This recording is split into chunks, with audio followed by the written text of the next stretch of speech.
Hello. This is the second reading of the series of readings we're doing tonight. I'm streaming from Discord, so as well as recording. So you're going to hear me saying a few things to the people in the chat. What we're calling it, collective messages. What is it called? Across timelines. This is the series. It's been decided and voted on. We're doing collective messages across timelines. Really interesting that we say that, because before I started streaming, we were just having a bit of a chat about, I was just sharing my experiences of like what types of messages I've been getting lately. And one of them is basically a message about communication and how a kind of issue that like is present in our world right now with communicating with one another. It's nothing new. That's kind of what I got. That's the kind of messaging I've been getting. So now that I see that we're calling this series of readings messages across timelines, it seems to me like that's actually really relevant. I was almost going to not talk about it in this reading, but to me, like, it's just flowing right now. That we're going to be talking in this reading, I can feel it already, about something that appears to be new, but it's actually nothing new. It's kind of like we would think maybe that, you ever had that experience? Oh, I can share something. It's so funny. I was sharing something about my nephew just before right now, and I'm going to share another story to get the reading started. So this story is when I was younger, when my nephew was younger, the movie The Smurfs came out. The Smurfs movie, like the animated, full feature length movie came out. And he was just young. And he said to me, "Did you see the Smurfs movie? It's so good." And I said, "Oh yeah, the Smurfs. Like, I know the Smurfs." And he's like, "Well, have you seen the movie?" I said, "No, I haven't seen the movie, but I've seen the Smurfs before." And he was so confused. He's like, "How have you seen the Smurfs if you haven't seen the movie?" And I had to explain to him, like, "Oh, Smurfs comes from like a long time ago, like the Smurfs were on TV when I was a kid." Anyway, so that's the kind of feel. It's like when there's like, it could be a generational thing, or it could be more so like you might feel like you're experiencing something for the first time, and that's true, that's your experience. But this isn't the first time that this thing has been experienced, is basically what I'm getting here. The Eight of Wands comes in reverse. And we got the Eight of Wands in the last reading, so you can check that out, like the initial reading.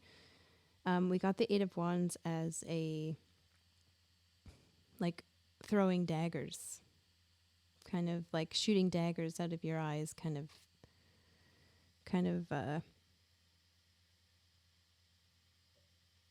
image. And in this deck here, I've got this hawk. And it's like the shooting daggers. If you ever see a hawk, right? And, like watching you like a hawk, I'm going to watch you like a hawk. Now, as much as I want to keep the readings light, and we were contemplating what kind of reading we're going to do on the Discord just now. And, we were talking about we're going to do fun reading, like a food and drink reading, or we're going to do a love reading. And the message that comes out here is a lot more serious.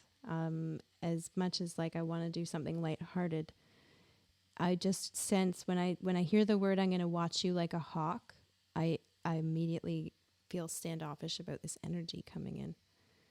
So bear with me while I figure out what this is. I don't want to like scare anybody, but I feel like what I'm getting is maybe the energy of somebody who is going to be keeping their eye on you.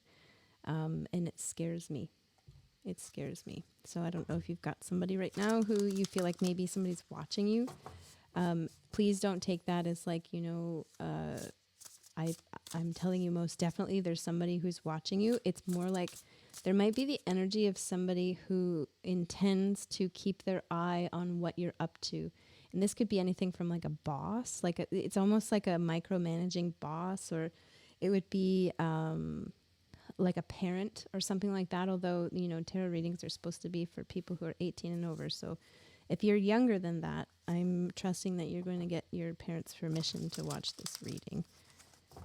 The reason why tarot readings need to be 18 and over is like you need to be an adult, because the types of things that I'm talking about in a tarot reading, when I'm reading a card,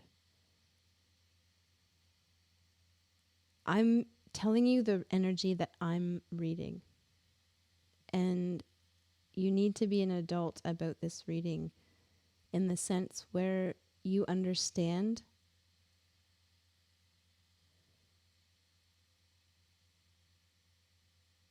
that I am not the authority over your experience.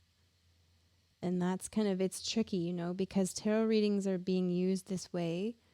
They're a tool like anything else that people use to kind of expand or open their minds to things.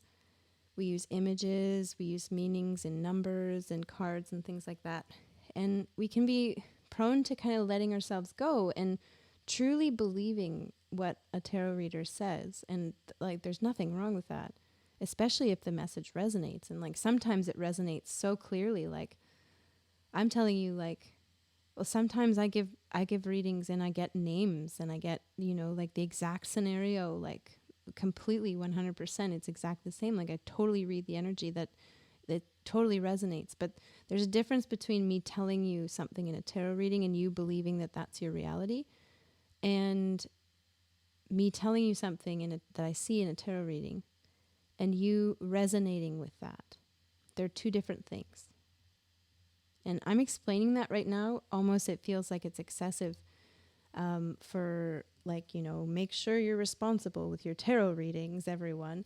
But I feel like there's a reason for this. It's almost like I'm feeling like I'm having to convince this person that it's not their role to watch me like a hawk. That's what I'm feeling in this.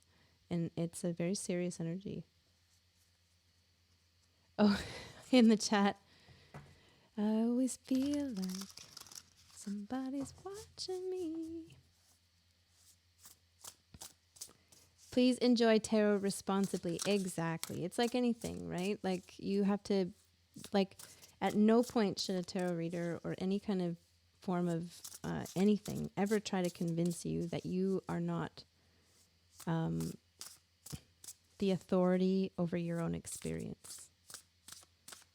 You definitely have authority over your own experience, your own movements. And this all feels very, it's almost like I'm just barely scratching the surface on a very big message here. It's interesting. We were talking about evangelism earlier too. And I would think we could actually shift into like maybe cult kind of talk. The word cult, we got to be careful. Actually, there's a really great book that I've read recently about this stuff, and I think I've shared it with the collective on the stream before. Maybe I'll go grab the book in a minute, and I'll just read a passage from it as well. It's a really great read. It's a bit fluffy, but it's good. It's good. That's just my review. And who am I to review a book? It's just my thoughts. 3 of Pentacles. Okay, now I'm getting even more worried. I'm really sorry. So if you're, this is almost like I can almost give you a trigger warning. If you're susceptible to getting paranoid or anything like that, when you hear messages in tarot readings that are like kind of doomy, gloomy kind of messages, please just click away right now, because I'm not trying to induce any kind of paranoia or anything like that. So just take this message responsibly, please. But I am going to read it because I'm very curious. I don't have to post it. So I'm going to read it. We'll see if it turns out, and if I can't post it, I won't post it. Although there'll probably be a part of me that says, like, the message could be for someone who needs to hear it, kind of thing. Or it's not just that somebody is going to keep their eye on you. It's that they are making it's like this is collaboration, and they're basically, it looks to me like a surveillance system. Like they're going to be collaborating with various sources to keep their eye on you. So this could be, for example, a story that I'm getting just off the top of my head is like, at work they're going to put in surveillance cameras, or there's maybe a new system to monitor your internet activity, or, that could be a work thing. If this is a relationship thing where there's maybe somebody who is asking your friends to keep an eye on you when you go out, that kind of thing. I don't know if we're reading about maybe a bit of a controlling relationship where somebody's collaborating, for example, with other people to keep an eye on you when they can't. Now, let me just back away from being scared of this message. It scares me initially because that's probably the first thing that I have to read about, because, the danger is the first thing to address. Now that I've sat with it a minute, I realize that this could be somebody who is trying to take care of someone and is asking somebody to help them out because they can't be there all the time. So you could have like an elderly grandparent or parent, and you need to watch over them, and you might have to go away, and you are asking somebody to help you, or maybe you can't be there 24 hours a day, so you might hire a care worker to help watch somebody. That might be what they're doing for you. You might be in the position where you need care and somebody is arranging for you to have care when you need it. Even if they can't be the person to provide it all the time, they might be arranging for it. This could be somebody in a more relationship style of reading. This could be somebody who is worried about you and is reaching out to maybe your friends or your family to, make sure you're okay. Something like that. And then back to the scary stuff, we can worry about that a little bit when it's somebody who's trying to be controlling. They might try to rally people together. So be careful. I feel like this next card, or I almost feel like there's two cards, but to me it feels like there's two cards. Did we just get 1, 2, 9? I feel like it's we're going to get the message of what direction to go in. Is this a caring, loving thing, or is this a controlling thing to be scared about? Just taking the step back is all that's needed. It's almost like it doesn't matter, but as long as I'm willing to take a step back to ask myself that question, then I'm good to go. That's what I'm feeling. Because ultimately, ultimately you are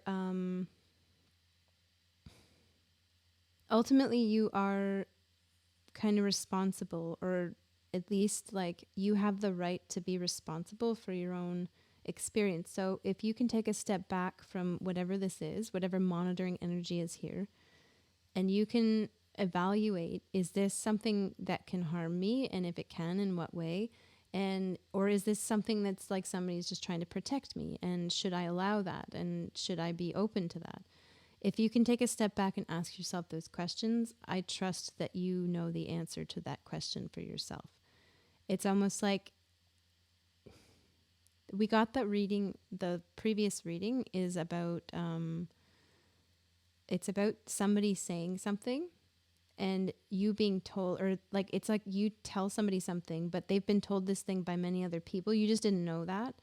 And then basically they have a very defensive reaction to it, but you wouldn't understand why. And it's just that reading was opening us up to just interpreting. If somebody's really reactive about something and it doesn't make any sense, chances are there's more to it than what you've just said, right? And the reading was pointing us to there being like actually something you said, you probably wouldn't even think about it. This person has been told this thing many times before. And they're working on it. And ultimately they are the best person to do that job, to do that work. So this is kind of flipping that around a little bit. That if you can take a step back from What would be defensiveness? So say, for example, this energy of something monitoring you, someone monitoring you. So I say it scares you. Initially, that's your reaction. But somebody might say something like, why are you being so scared? You know, there's nothing to be scared about. If somebody's saying there's nothing to be scared about, they actually do care for you, they should respect the fact that you would need to take a step back in order to ask yourself that question. They wouldn't be the ones to convince you of whether or not this is scary, because fear is your feeling and you decide whether or not you want to overcome that fear. Nobody could convince you to overcome a fear against your will. Fear has to be overcome from within. And so if somebody wants for you to overcome your fears, they would step back gladly. And this is the Nine of Pentacles here. This is the energy of someone who's stepping back and allowing you the space that you need to evaluate the situation for yourself. At the same time, as I start feeling okay with this energy again, because it is somebody who's stepping back, I'm thinking about, there's like an advertising tactic, or like it's a sales technique. I can't remember what it's called. It's like the decide for yourself. You know what? Why don't you take a minute and just take a minute to think about it? And you know, I don't want to pressure you. You can decide for yourself, you know, like if this is the right thing for you, like it's the right thing for you. And like there's a way of saying that where it tries to give you the impression that you have a choice. Meanwhile, there's a whole lot of other kind of techniques that are being used. That might be the collaboration here. So as much as these two cards brought me a little bit of clarity about something, that clarity just opened up a whole other question. It's, yes, this energy is appearing to me to be respectful of your right to step away, and ultimately the necessity, or like how it's necessary for you to step away from a situation to evaluate it for yourself in order to, you know, decide for yourself if this is caring or if this is something to be afraid of. Meanwhile, decisions, fear is a reaction, you know, like we can decide to maintain our fear, or basically we can decide to honor our reaction that it is something we should be afraid of. You know, we have a lot of stuff out there these days about, you know, triggers and, you know, overcoming your triggers. And sometimes something will trigger you, like, what's that classic example of a trigger is the hand on the hot stove, right? And now every time you might put your hand near a hot stove, your body just reacts. It's like, don't put your hand there, you know, like, and you wouldn't be able to do that willingly, as easily anyway. And I would say that that is a trigger that you probably wouldn't want to overcome, maybe. Like, unless you wanted to, you know, like, so just because it's the word trigger doesn't mean it's something that has to be overcome. Oh, you know what? The latte in my tummy is making these sounds. They're very strange. Could be embarrassing if those kinds of things were embarrassing.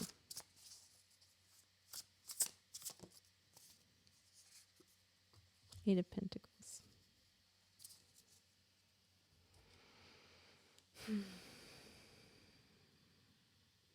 Well, it's kind of indicating something about work.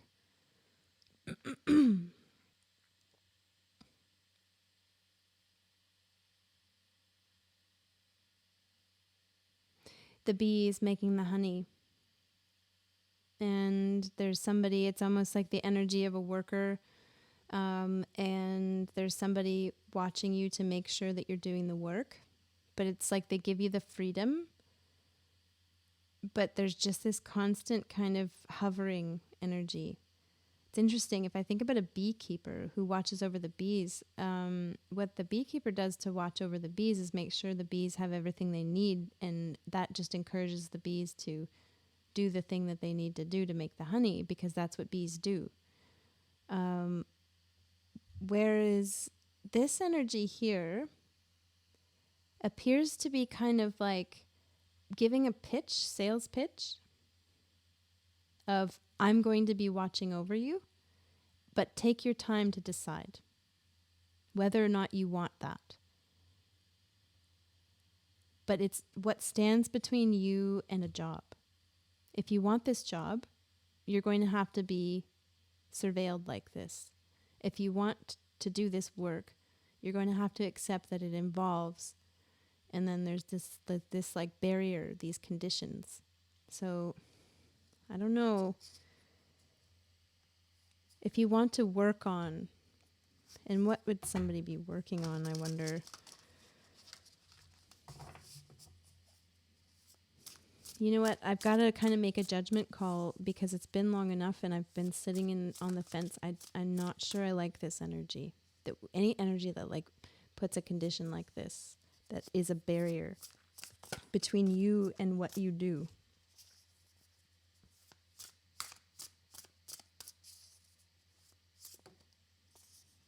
Page of Cups.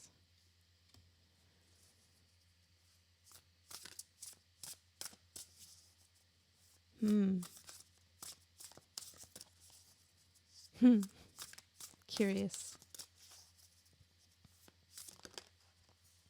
And the Eight of Cups. Between you and leaving. Okay, I'm getting a... Ooh. Huh.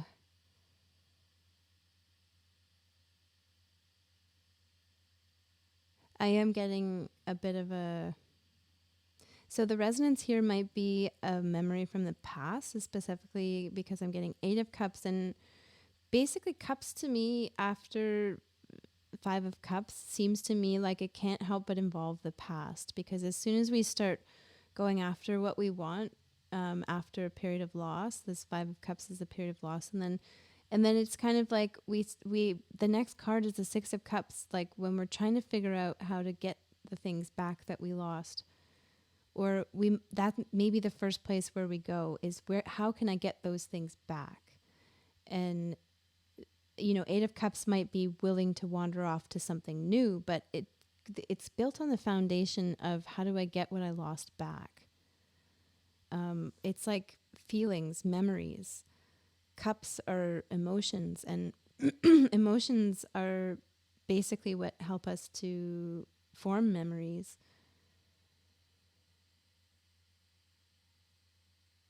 And so I might be reading a little bit about, it could be a relationship, honestly, because like, I don't know, a job, I just don't know if this type of job exists right now. Like a job that would kind of like say, you can't leave this job. Like that's maybe in a different economic system, that would be something. But I feel like what I'm reading right now is the energy that would be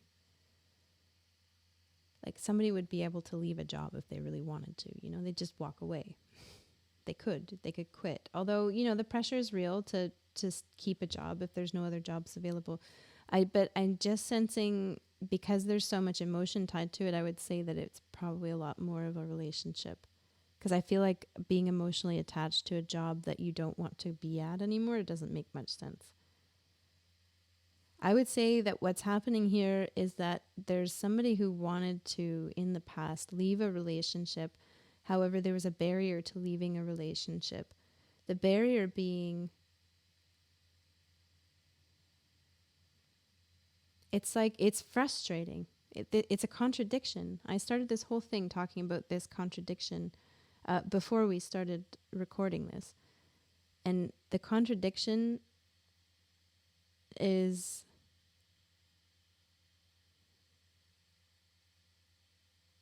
It's like if you wanted to work on the relationship, there's something, it's almost like you want to leave a relationship.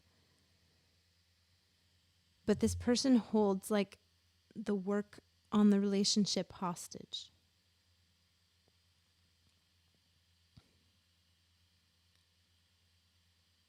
It's like if you wanted to go, it's what it is that, okay,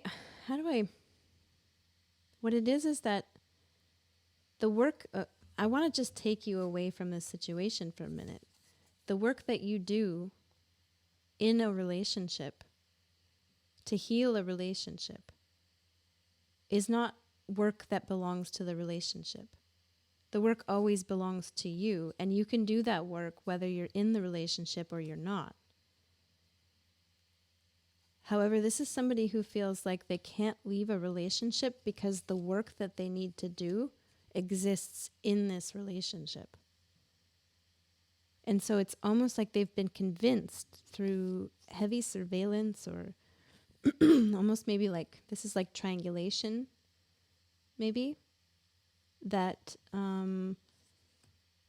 they could only possibly do this work that they need to do. Like this is kind of like that working on yourself kind of thing, or healing something. Although not everything needs to be healed, not every trigger needs to be reversed or addressed or removed. But it's almost like somebody has convinced you in the past that they were the only way for you to do this work. This really doesn't feel good. This feels a lot like it. Obviously, like it's what they would call these days a toxic relationship. And there's the sun. And they know what they're doing. Sales techniques. They're using maybe like, what is it that those sounds like? Oh, sounds like a loss of self outside the relationship. Yeah, a little bit, right? This looks to me like it's okay. This comes up a lot because a lot of the reading we do is for people who are dating, and so just, you know, I try to keep in touch with what's going on in that department, but it's like these dating artists who these dating artists who use neurolinguistic programming, NLP. You can look that up. That's something for you if you feel you're in this situation right now, or you feel like you can't leave because there's work that you need to do in this relationship in order to heal for yourself. And it's like almost like you might feel trapped in a relationship. Oh, and it's like there's a lot of thinking involved. Like you would say, can you get up and walk away? Physically, the answer would be yes, but like mentally, the answer would be no. Then that might be what's happening. It's called neurolinguistic programming, NLP. It's what those dating bro dating artists use to. It's basically it's like a sales tactic. It's cheesy sales, and that's so funny. You know what? I want to almost remind me for those in the chat right now who on Discord. Remind me to show you a video after this about the bro dating NLP stuff. It's just I don't know if I can post a YouTube video on YouTube. Another person's anyway. It's a reaction. I think I can, but yeah. 4 of Cups. This is like emotional withdrawal. Like basically somebody, look at this armadillo. It's like somebody who has it's like they know that it's like they're training the Page of Cups and the sun. It's like the sun is shining on something and almost drying out your will to work on these things. It's they hold it hostage, and then also to the point where you don't want to work on it anymore. They like that you have this trait. And this might be in the past, so just let me just keep one more little space open for the idea that there's a reason why we're just kind of referring to something in the past. Take what you will out of the reading. There's the 2 cards I was sensing earlier, the Knight of Wands and the Star.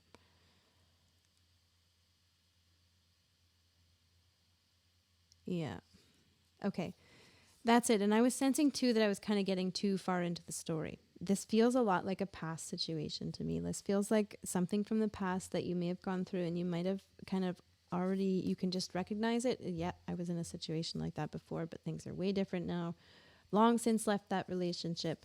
I see that it took basically a random act. There's something, this is the message, is to remember that it took a random act. It wasn't, you never felt like leaving. That it took a random situation, an impulsive decision, took you where you needed to go, the star. That's what the message is here. This is a a Wolverine. Wolverines are amazing animals.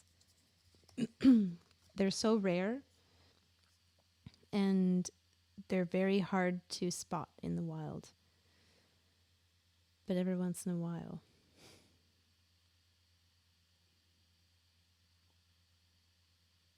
For some reason we have the energy here that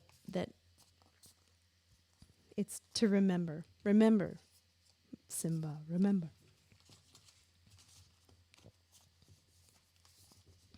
Remember. Yeah. For some reason, Simba has to remember who they are. That's it. There's already a GIF. Excellent. Really cool. You have to remember where you came from for some reason. And that might be, listen, is there a current situation maybe that's reminding you that you didn't ever feel like leaving a situation that was quote unquote, I'm going to say quote unquote because the word toxic is, we're losing its meaning. Like that's another message that's been coming across for me a lot lately, is about language and meaning. And when we, this might be significant, maybe as just like a confirmation of what relationship I'm talking about or something that's happening for you right now. Have you ever had that experience where you say a word so much that it loses its meaning for you for a minute? I forget what that phenomenon is called. Does anybody know what that's called? And it's like almost like the more you say the word, it's like almost like the message is like, it's like as if we're in a very receptive place when that kind of thing happens. And every time we say the word, we're like contemplating all the things that word can mean. Like, so say the word is shoelace, and I start saying the word shoelace, and then the first time I say the word shoelace, I look down and I look at my shoe. And the second time I say the word shoelace, I think about when I learned to tie my shoes. And then the third time I say the word shoelace, I'm thinking about a piece of art that I saw 10 years ago that was made of only shoelaces. And then I start thinking about shoes that are dangling by shoelaces over a power line. Like at a certain point, I take in so much information about the word shoelace about my experiences with the word shoelace or the concept of a shoelace, that the word shoelace, it just like the definition becomes oversaturated and it loses its meaning for a minute. What does that word even mean anymore? So I get that we tend to kind of expire words in that way, and toxic being one of those words that's out there right now that's really getting a lot of meaning put onto it. Almost so much meaning that can we even communicate with one another what that word means anymore? Because can I confidently say the word toxic and trust that generally you understand what I'm saying, just as I trust that you understood the word generally that I just said? With the word toxic, I don't have that confidence anymore.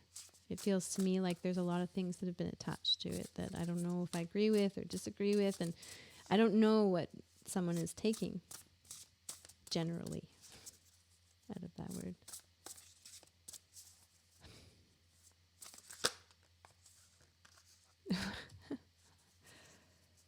That's a very interesting gift on there. The 7 of Wands. There it is. The defensiveness. Aha. I see defensiveness. Oh, wow. So you might want to watch the first reading. This might seem like a cheesy plug for the other reading if to get views or something. I don't know. I feel like it's more because I'm seeing this defensiveness coming up now, and now it's all coming together for me. I'm just going to read these two cards while I'm saying that.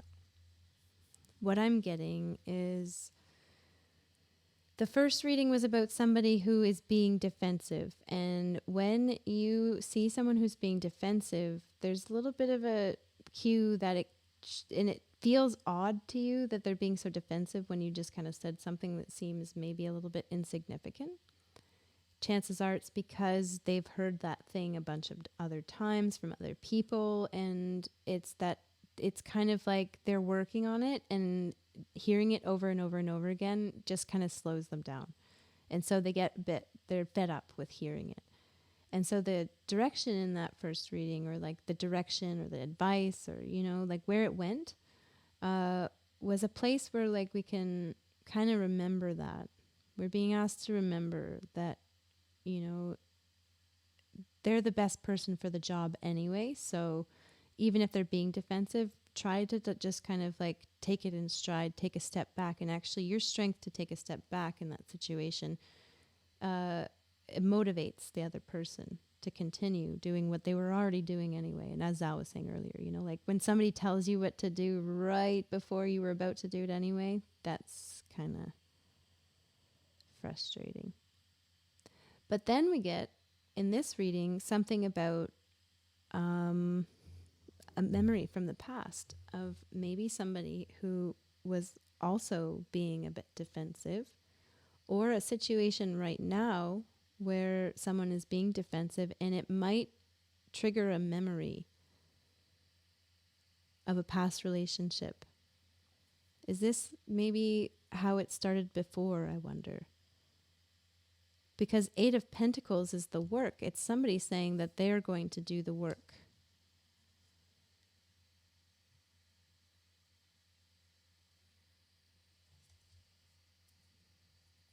And it's interesting, the 7 of Wands is depicted as like a reptile, because our defensiveness definitely comes from our reptilian brains.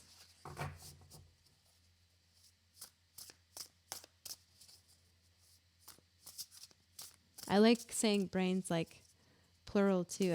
I like that I said that, like how would a zombie say like brains? It'd be like that. Something similar came up Discord this evening. Nuclear semiotics research on how to communicate the dangers of future nuclear waste to beings in the future. Oh my goodness, Sal.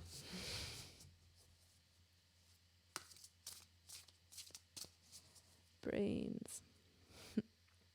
Zombies say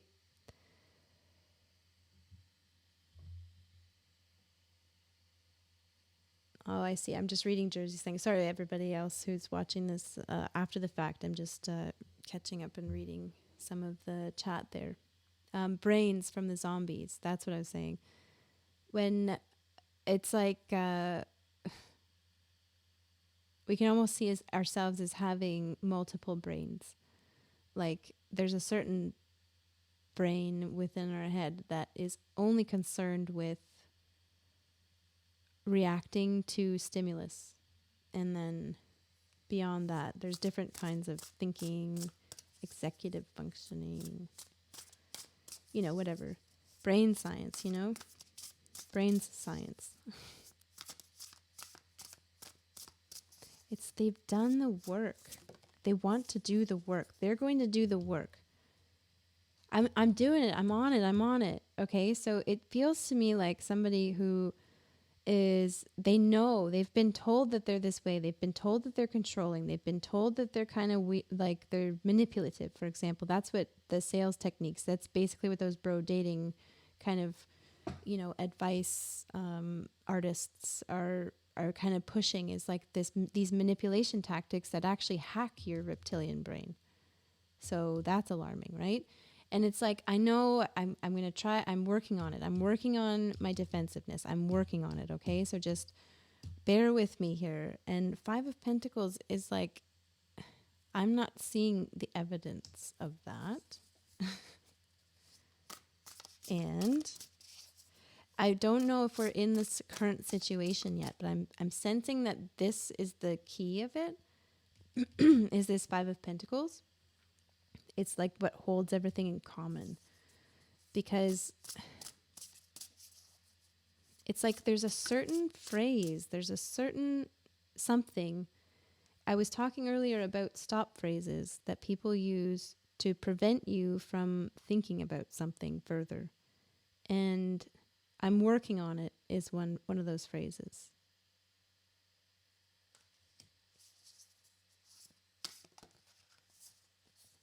It's to stop you from going any further. I'm working on it. I'm working on it. And good reasons sometimes people have to stop other people from getting in their way. So they need to work on it. And they need time to do that without getting distracted by being reminded that they must work on it. You know, sometimes micromanaging doesn't help.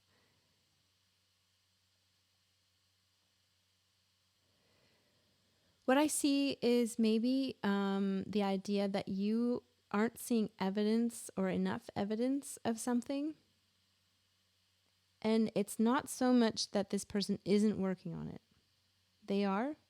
It's that you're not seeing enough evidence of it. And ultimately, the moon is here to say it affects you. Or it affected you. Defensiveness is, yes, you can do your best to step back and just kind of take it in stride. But, you know, it involves aggression and stuff like that, you know. And it affects you in ways that you probably aren't aware of completely.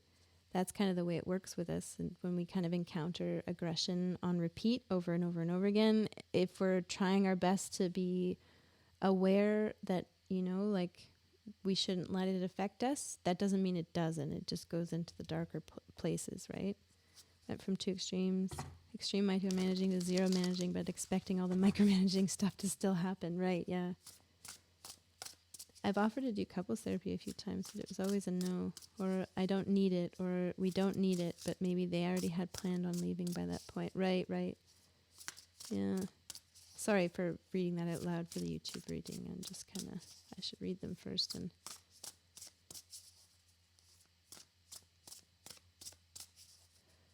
yeah. Okay. All right. Cool. Don't mind. That's good.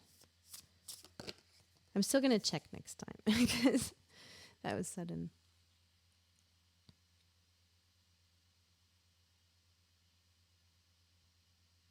Like, okay. Oh, wow. If you're not seeing enough evidence that this work is being done, then the defensiveness is still going to be affecting you. It's almost like it's all great to take a step away and say, it's not my fault that they're doing that. At the same time, if they're not reinforcing that as well, if they're not saying it's not your fault, then a part of you is going to internalize it. Maybe not a part of you that you recognize or that you acknowledge, but a part of you is going to internalize it. And the unfair part about the whole thing is that it is the truth that while this person is doing this work, they're working on their defensiveness. And maybe they do have to encounter those experiences, and they do need to encounter them with somebody, a safe place, you know, and you wanted maybe be that, maybe you want to be that, or you wanted to be that safe place for them to unravel or become more aware of their own, let's say, defensiveness or reptilian brain responses, triggers, whatever this word is for this card. It's like what's really, really unfair about this situation is that it still affects you, even though because you don't have, it's almost like you would need for them every once in a while to reassure you that it's not you, that you don't have enough evidence that they're doing the work. They need to be telling you that they're doing the work, and not just by saying, I'm doing the work, now leave me alone.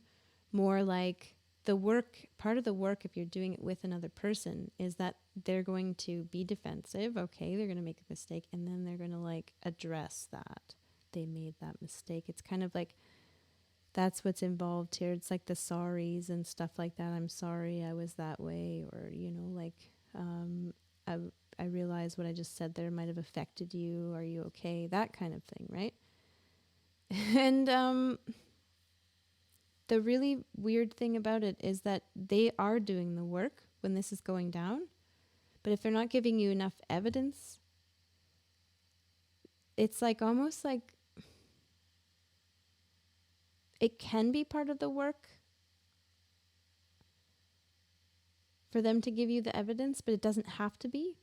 They can still acknowledge their defensiveness or whatever this is, this trigger, on their own inside themselves and not involve you in whatever it is that they're doing to kind of like help themselves through that, to the point where like the Empress is here for them, where they're really taking care of themselves, like really well.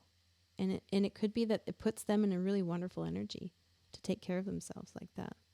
And where does it leave you? It's that if somebody's trying to work on themselves in a relationship and you are on the receiving end of, basically like the byproducts of their work, you're basically part of like the experimental byproducts. Really weird thing is that they are healing and you are, who knows, maybe incurring some wounding or something like that, Basically what I'm hearing here is you can't let people walk all over you, even if it's for a good cause. The world. And the Seven of Swords.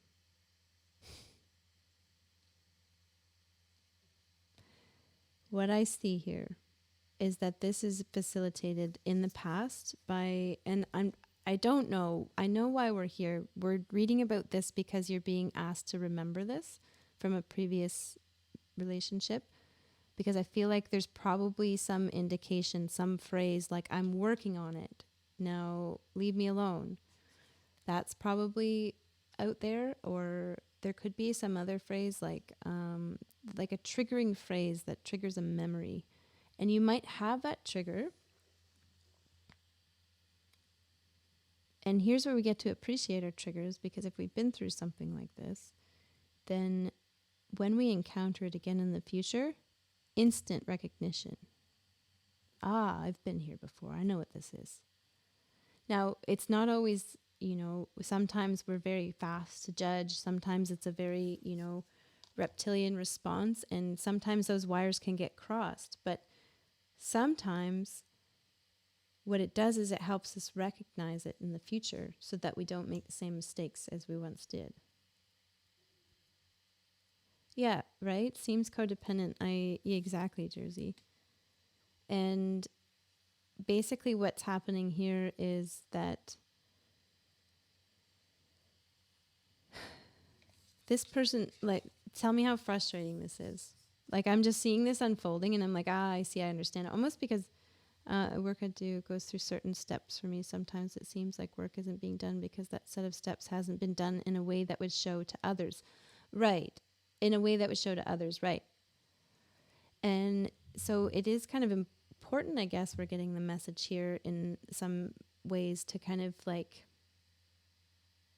it's just basically like acknowledge the effect that has on somebody or address what the effect it has on somebody, that you're doing your work in their presence and you make mistakes, that just because you're working on something doesn't mean you shouldn't account for your mistakes, or, you're going to make mistakes and everybody can be forgiving.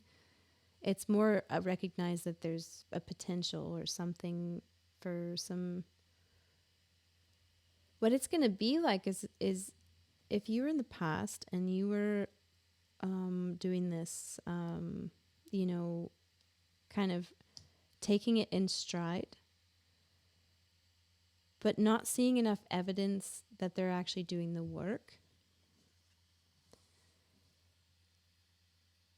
or not seeing enough evidence that they're accounting for the fact that they're doing the work and that they're making mistakes along the way and that it's affecting you. And then they start to kind of grow into a sense of like they are getting past this thing actually, but they're affecting you, and you're maybe not, you're sticking around because you might not know that it's affecting you, how it's affecting you, kind of thing. Like you might not recognize right away because it's kind of like you stepping back would maybe lead you to believe that, oh, you know, it doesn't affect me when they're rude like that. When they yell at me, it doesn't affect me. You know, I'm fine. You know, they're healing, and you know, they should. It doesn't matter that they yell. Like I just forgive and forget. That's it. But it is maybe affecting you in a way, or it was in the past, and so you might be saying it's not a problem. Then what ends up happening is down the road, there is maybe an issue for you. And they are actually in a position where they've kind of healed from their stuff. And they might turn it around on you and say, you lied. We were supposed to be working on our stuff together. And they might go ahead and maybe what happened, and this is maybe just a particular story or something, it's the frustrating side of the story, is that somebody might even end a relationship and accuse you of not doing your own work because you end up having effects of them having subjected you to the trial and error of them doing their work. Okay, this is all a memory. Take what you will out of this memory. Maybe I had to go a bit further for some people, and maybe other people it was just the first couple of cards. However this works for you, what I feel like we're getting is that there's a recognition here of something that happened in the past that comes up immediately right now. So let's take a look at how it goes, how it might go down. Circa what year? I can ask for a date. See what we get. Six of Swords. Turtle. Sea turtle. 62, 1962. Oh, 62. Oh, okay. Well, then all these cards, 3 cards fell out. 2, 2, 11, 11. Ooh. Would you look at that symmetry right here with a 6 right here, which is the card, the Lover's card. Okay. So I've got 22 and I've got 11 and 11, 2 pages, and I have the 6 up here is the 6 of Swords. And so it could be that you left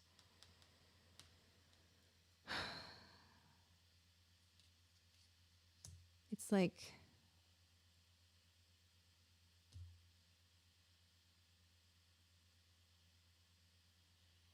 (2011).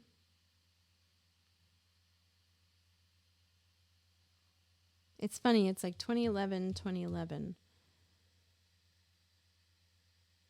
It's like 2011 again. That's kind of what this expression is. It's like a mirror experience. It's like it's folding in on itself. The past is folding in on the present. With this 6, a separation. Like it's recognition in this moment right now that there's a separation that feels exactly like that year. I don't even remember who I was dating in 2011. Right. So it might not resonate so specifically with the date like that, but this is what I got. I got like a mirror date. So right now feels exactly like then. We could take that as February 11th as well, or November 2nd, but I don't know. I kind of just started to work with these cards, and I haven't really quite gotten the number, like where I look for numbers yet. I have a thing where I look for number, like I look at the number, but I look in the image for the number, and it's a bit slow.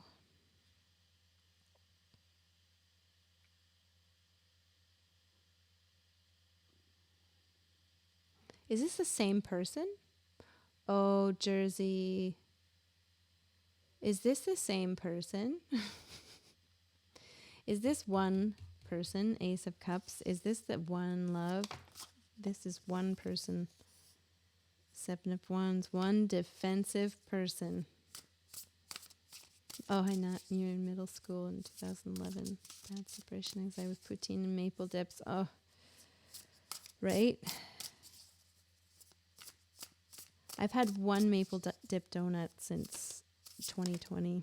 I don't know what to make of all of this. I found one. I found one at a Tim Hortons, and it was in like a random place. And I was at a Tim Hortons, and I looked, and there was a maple dip donut sitting in the. I was like,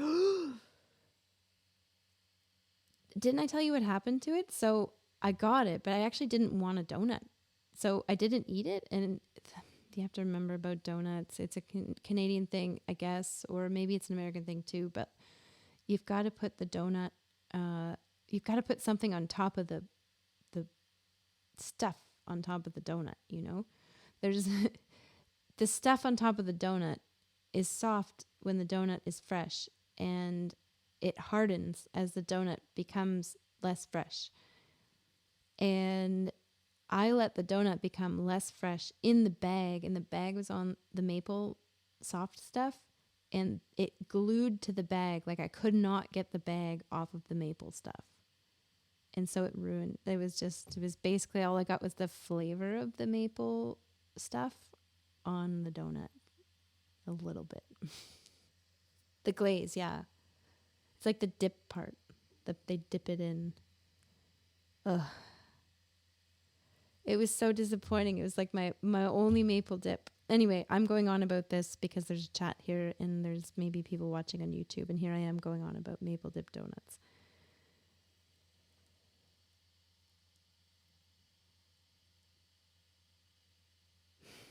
Okay. I'm not going to ignore the fact that I see 1111 here. And I'm also not going to ignore the fact that Sal got a message earlier that said something about timelines. What is it? Timelines aren't relevant or something? Or what was it?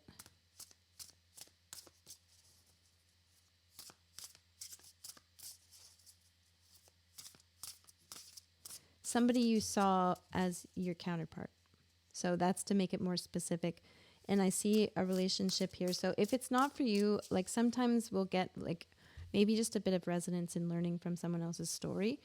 But if this is your reading and you're watching this and you're really resonating with that story a whole lot, and you might resonate with this as well, there's something about how you really did see them as the one, like your counterpart, the one.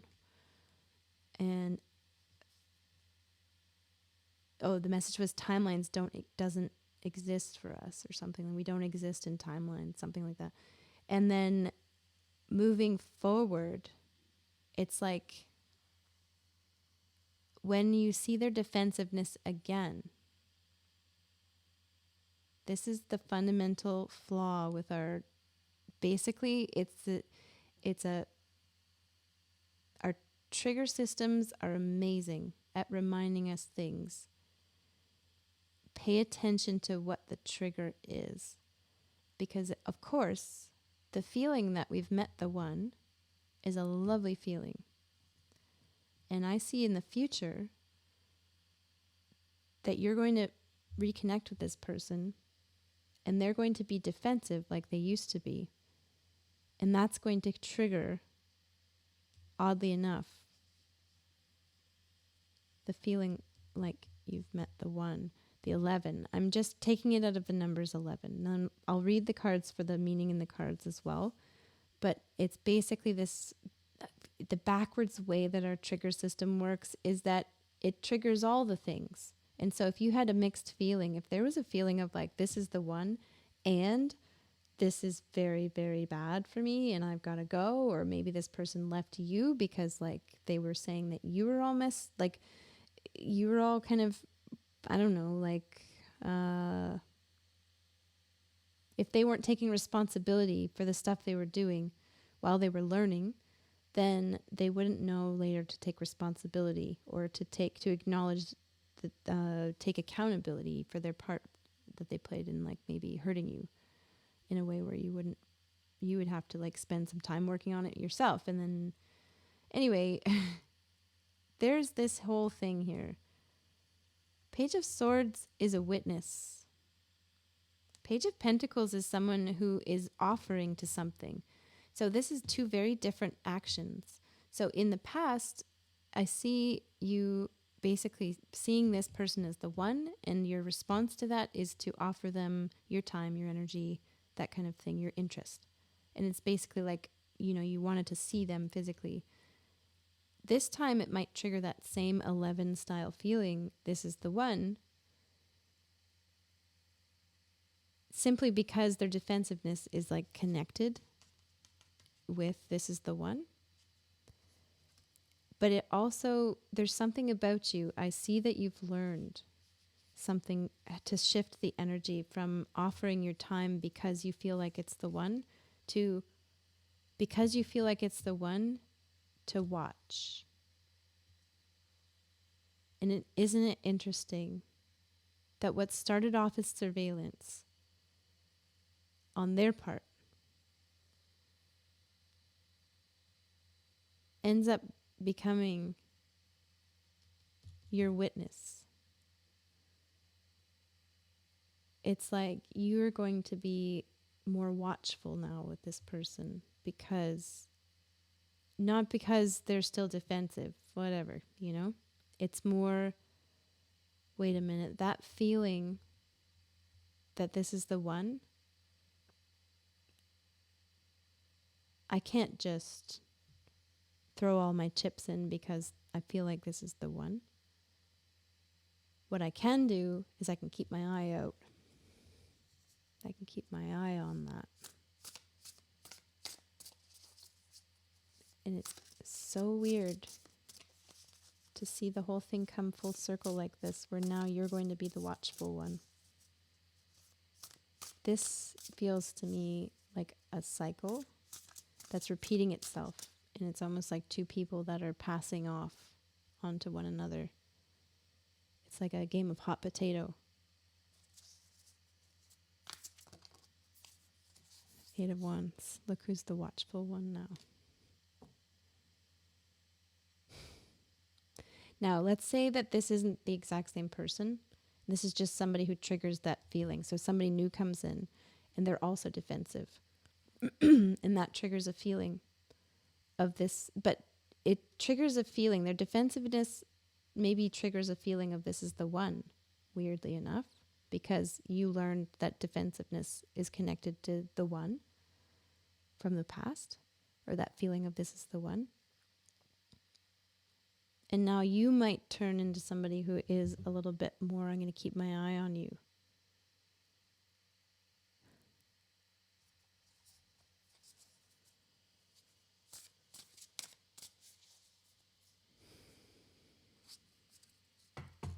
Well, there we go, full circle. What do they call this? A karmic cycle in the 1111 Flamin' Twins world?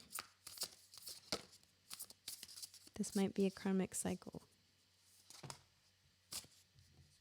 7 of Swords on both sides. And the Knight of Pentacles.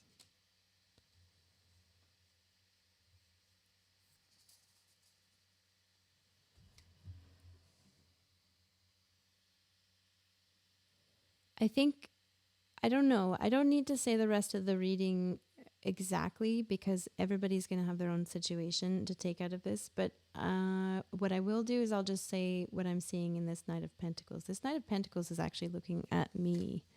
It's making a gesture to look down at this witness and to recognize the kind of fallacy that exists here, that, like, because there's some kind of cross wiring going on with this is the one and defensiveness and now surveillance. It's all kind of wired together. It's tangled together in a weird way that needs to be untangled. And I see this Knight of Pentacles looking down at this watchful eye, this witness, and but looking at me.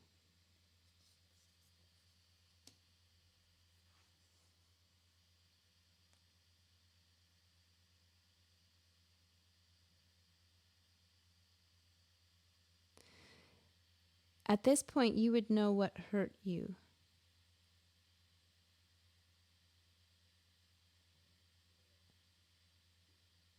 And if you know what hurt you in that past situation, and now you're in a new situation, you find yourself being extra guarded. And you can recognize that your guardedness feels a little bit like the defensiveness that they had in the past, a person had in the past. Remember to witness yourself from both sides. Now you're witnessing yourself from both sides here. You're seeing yourself on one side as somebody who was hurt by this thing, and maybe somebody who's kind of doing it now. To break this cycle, it involves witnessing yourself through and through. Remember what hurt you and don't repeat it. Easier said than done, of course, because it's all stuff that's done via triggers and stuff. But like, was it that somebody was defensive that hurt you, or was it that you weren't acknowledged?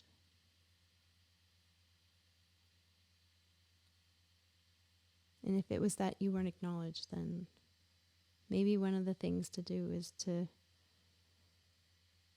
keep your eye out for your own defensiveness, and to keep your eye out for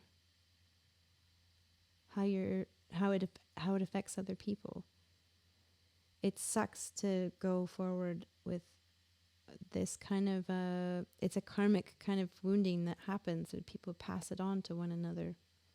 It's almost generational sometimes, they say, but I feel like it looks to here like it happens in the same lifetime, like that you can recognize it from a past relationship. And moving forward, it could be that there's a little bit of a light at the end of the tunnel.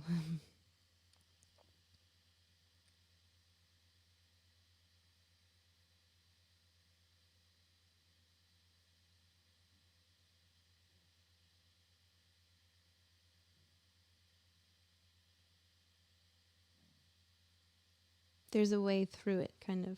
There's a way out or a way through it. One more card, and I'm getting another message, but I'm going to pause this one. I'm going to stop this one. I'm going to do another reading. I'll take a quick break as well. So, and you know what? If you have, this is Six of Cups back here, by the way. If you have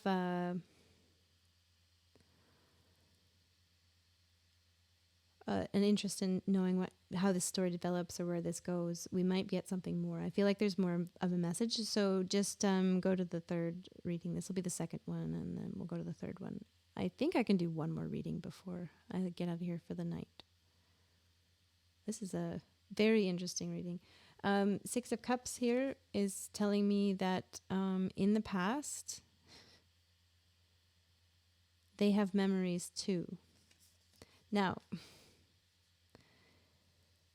I've been talking as if this is the same person, and then we just introduced the idea that it could be different people, but it feels like the same because, or you can use it as almost because there's a cross wiring going on between, I feel like this is the one, and they are being defensive. Those two things are connected, and so the next time you see somebody being defensive, you might be triggered into, not just automatically seeing like they must be the one, and maybe they are, maybe they're not, and I see you being watchful about it. So I wouldn't worry about you in that department. Almost like, full well that it doesn't, necessarily feeling like somebody's the one doesn't necessarily mean that they are the one. What I see is that they have memories too. Let's put it this way. You know that the person from the past has memories of what happened, and their memories are based on their own experience and their own feelings through their own experiences. So there's a lot you can take from just that fact, is that this person in the future, you, now that it's you have memories that you can draw from. And similar to that, this next person, or the same person if they come back, but then it's a different person, they'll have their own memories. And so if they're being defensive, just like someone else was being defensive, it could be a little bit of a situation where you would be able to understand a little bit about whether or not they've done their work around that based on what their memories are, or based on, like, if they've had this for a long time or their whole life or something, then, and they were doing the work, now you know you deserve for somebody to be accountable for themselves and their behavior. And if they were accountable for themselves and their behavior in the way that you know you need now because you went through that last experience, they would have memories that are quite similar to things that would resonate. You know, everybody gets through things in their own way, but they would have memories of maybe a time when they weren't aware. And if they are now aware, I guess there's just a message here. There's the High Priestess has been under here, and I haven't read it the whole time. They know. There's something about they know. And you can know if they know.